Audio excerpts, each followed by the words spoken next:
नमस्कार, मेरा नाम है ऋतव पांडे और आप देख रहे हैं झारखंड जनसंवाद। पर सवाल आपके मन में भी होगा और होना भी चाहिए कि क्या है झारखंड जनसंवाद।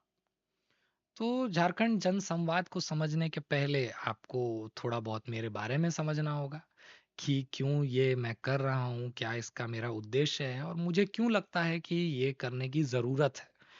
क्योंकि ऐसा नहीं है कि समय मेरे पास बहुत है कि मैं इसमें ही अपना पूरा समय लगा सकूं, पर कहीं न कहीं मुझे लगता है कि इसकी ज़रूरत बहुत ज़्यादा है और इसलिए मैंने ये कदम उठाया है और इसके तरफ मैं बढ़ रहा हूँ।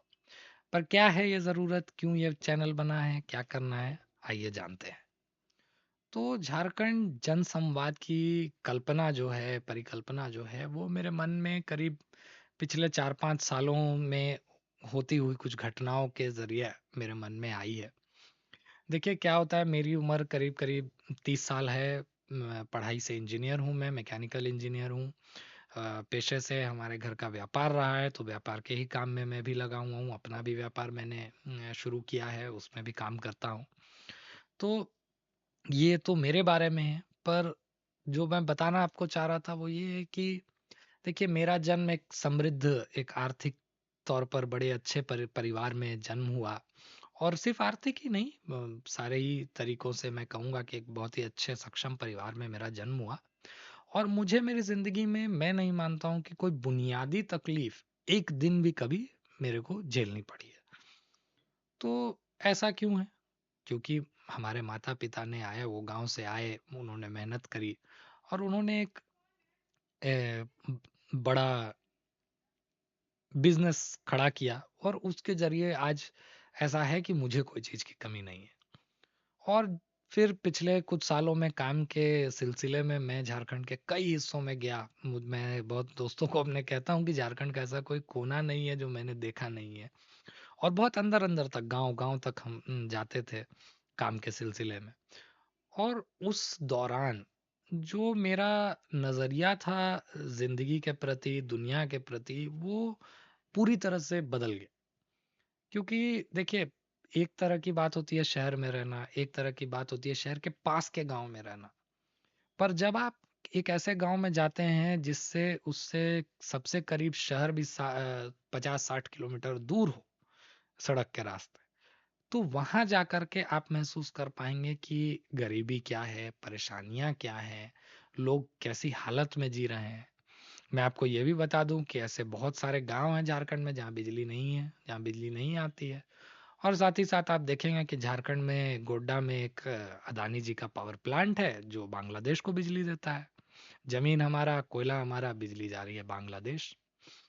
तो इन सारी चीजों को देखते देखते मेरे अंदर सिर्फ एक ही भावना रह गई कि जो सुविधाएं, जो चीजें, जो संसाधन, जो ताकत आज मेरे पास है, जिसके लिए मैंने कुछ नहीं किया है, जो किया है मेरे माता पिता ने किया है या मेरे परिवार के अन्य लोगों ने किया है, मुझे तो वो विरासत में मिली है। मैंने उसके लिए मेहनत नहीं करी थी, मैं पैदा हो गया था तो वो मुझे मिल गई थी उस दिन, आप एक तरह से मान के चलिए।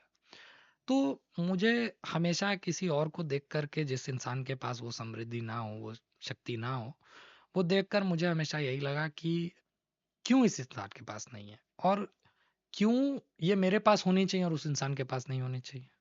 आज कोई सड़क पर रिक्शा चला रहा है तो मैं मानता हूँ कि वो मेरे से ज्यादा मेहनत करता है, पर कमाई मेरी ज्यादा होगी उससे।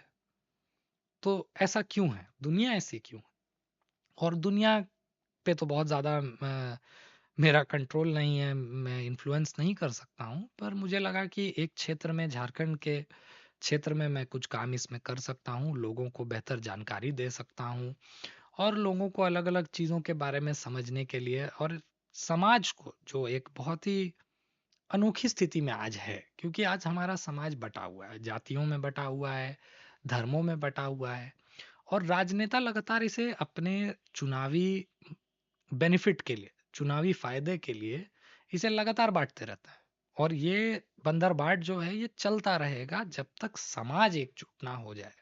और एकजुट कैसे हो? एकजुट होगा तो किसी मुद्दे पर होगा, किसी बात पर होगा।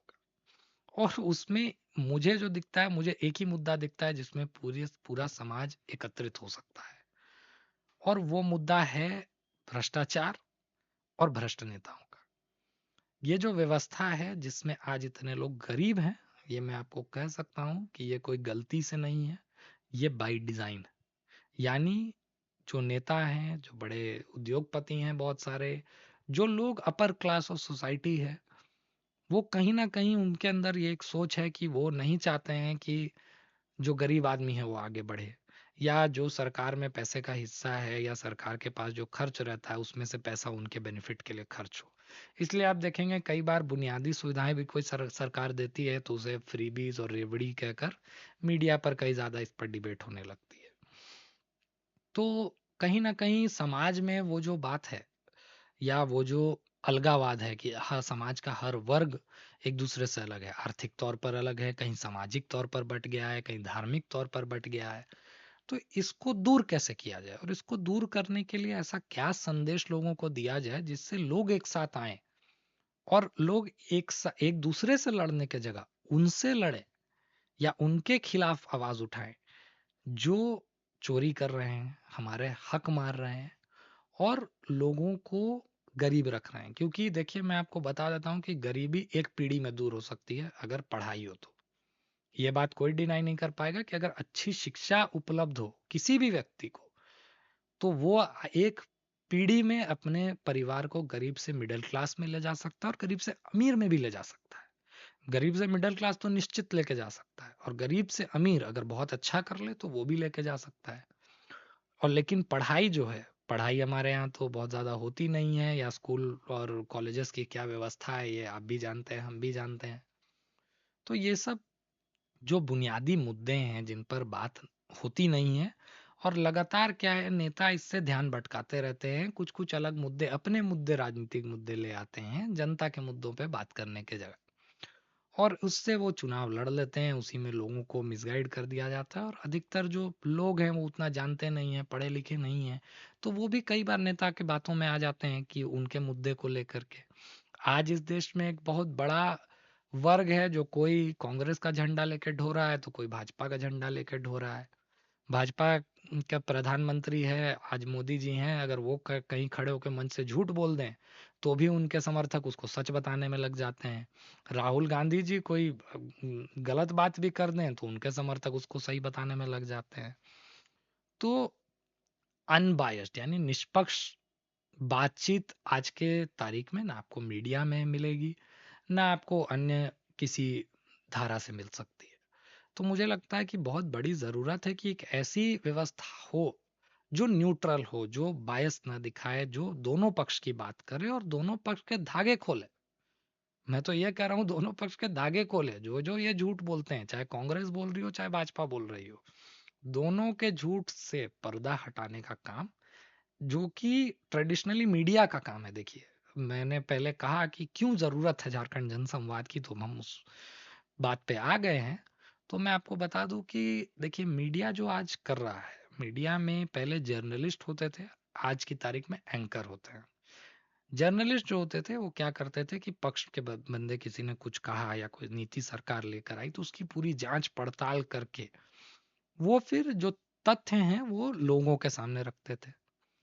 आज का जो मीडिया है जिसमें ये एंकर आ गए हैं, ये एंकर का काम कोई रिसर्च करने का नहीं है। आप टीवी के किसी भी एंकर को उठा लीजिए, मैं तीन चार का नाम भी ले लूंगा, अंजना ओम कश्यप है, रूबिका लियाकत है, अमीश देवगन है, इनमें से खुद की किसी भी जर्नलिस्ट की कोई रिसर्च नहीं है। किसी भी टॉपिक पर ये डिबेट करा ले, किसी भी मुद्दे पर ये अपने चैनल पर डिबेट कराते हैं, इनके पास खुद का कोई एनालिसिस, कोई रिसर्च और कोई काउंटर पॉइंट्स होते ही नहीं है। ये बस वहां पर बैठे हैं भेड़ चाल करने के लिए कि इसने ये बोला, उसने वो बोला, आप इस पर जवाब दीजिए, आप उस पर जवाब दीजिए, पर तथ्य की बात कोई ना करे।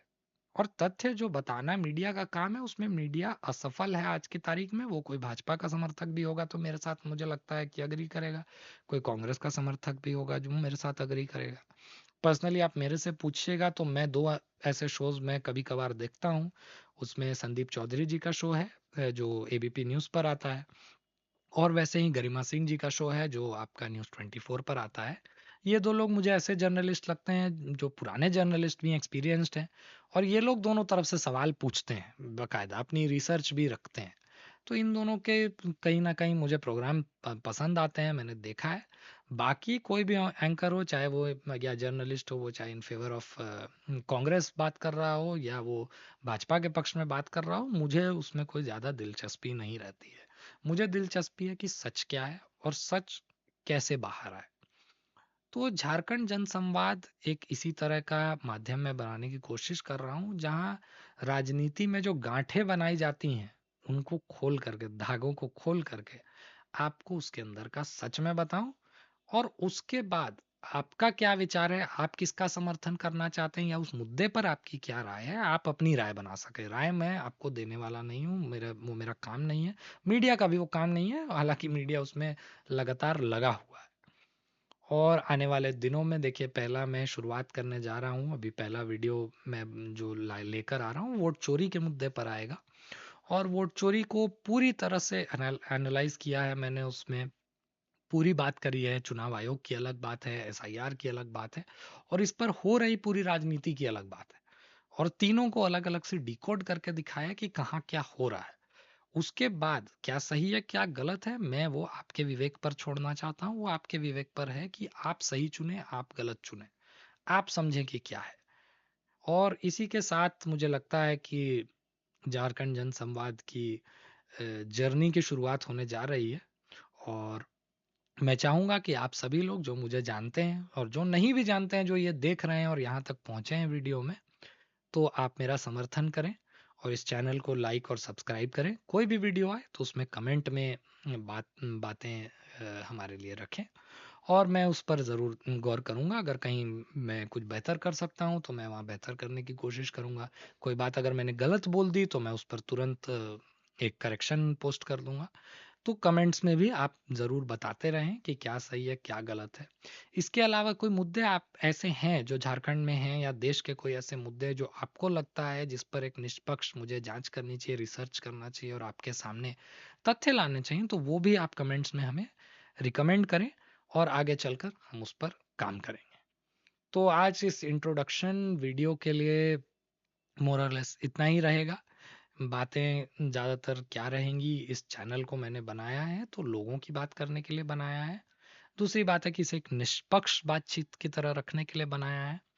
और फिर मैं तथ्य देना चाहता हूँ, सत्य देना चाहता हूँ, लेकिन आपको विचार नहीं देना चाहता। कि विचार मेरा क्या है वो ठीक है, वो मैं बता सकता हूँ कि मुझे क्या लगता है किसी चीज पर, लेकिन मैं नहीं चाहता हूँ कि आप हमेशा मेरे ही विचार के साथ सहमत हो।